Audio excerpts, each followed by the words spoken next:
নির্বাচন উপলক্ষে সারা দেশে 2 এবং শিল্পাঞ্চলে 3 দিনের ছুটি ঘোষণা করেছে সরকার। এছাড়া 7 কলেজ নিয়ে ঢাকা সেন্ট্রাল ইউনিভার্সিটি অধ্যাদেশ সহ 9 প্রস্তাব উপদেষ্টা পরিষদে অনুমোদন দেওয়া হয়েছে। পরে এ নিয়ে আয়োজিত সংবাদ সম্মেলনে প্রধান উপদেষ্টা প্রেস সচিব শফিকুল আলম বলেন, সকল চক্রান্ত উপেক্ষা করে নির্বিঘ্নে নির্বাচন আয়োজনে সরকার অঙ্গীকারাবদ্ধ। সুরাইয়া মুনির রিপোর্ট।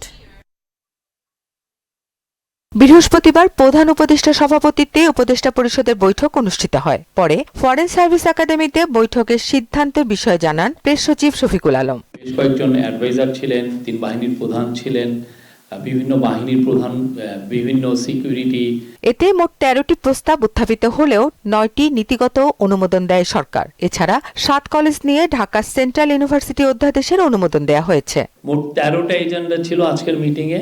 বাংলাদেশ বেসরকারি রপ্তানি প্রক্রিয়াকরণ অঞ্চল আইন ব্র্যাকেটে রহিতকরণ অধ্যাদেশ 2026-এর খসড়া নীতিগত ও চূড়ান্ত অনুমোদন হয়েছে। ঢাকা সেন্ট্রাল ইউনিভার্সিটি অধ্যাদেশ 2026-এর খসড়া নীতিগত চূড়ান্ত অনুমোদন হয়েছে। এছাড়া 12 ফেব্রুয়ারি ভোটদানের অবাধ সুযোগ করে দিতে আগের দিনও সাধারণ ছুটি ঘোষণা করেছে সরকার। মোট ছুটি হচ্ছে আসলে 3 দিন।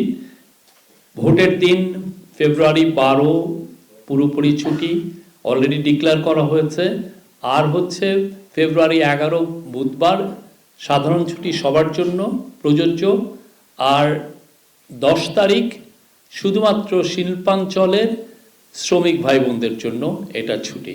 সংসদ নির্বাচন, গণভোট ও পোস্টাল ব্যালটের কারণে এবার ভোট গণনায় বেশি সময় লাগবে বলে জানান প্রেস সচিব। এ সময় শেখ হাসিনার নো ভোটে ক্যাম্পেইন জাতীয় নির্বাচনে কোনো প্রভাব ফেলবে না বলেও উল্লেখ করেন তিনি। আমাদের বক্তব্য স্পষ্ট, উনি হচ্ছেন ম্যাস মার্ডারার, উনি butcher of Bangladesh, butcher of Dhaka.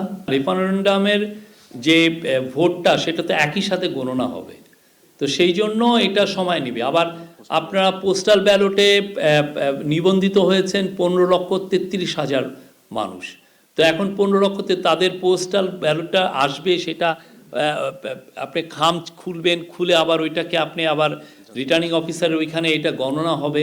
এই পুরো প্রসেসটাই আপনার ডিলে হবে। এই বছর শুধুমাত্র পার্লামেন্টারি ইলেকশনই হচ্ছে না 12 তারিখে, ওই দিন একটি জাতির জন্য খুবই গুরুত্বপূর্ণ রেফারেন্ডাম হচ্ছে। যত চক্রান্তই হোক যথাসময়ে সরকার জাতীয় নির্বাচন আয়োজন করবে বলেও জানান তিনি। আমরা চাই সবাই নির্বিঘ্নে উৎসব মুখর পরিবেশে যাতে ভোট দেয়। সুরাইয়া মুন্নি, মোহনা সংবাদ, ঢাকা।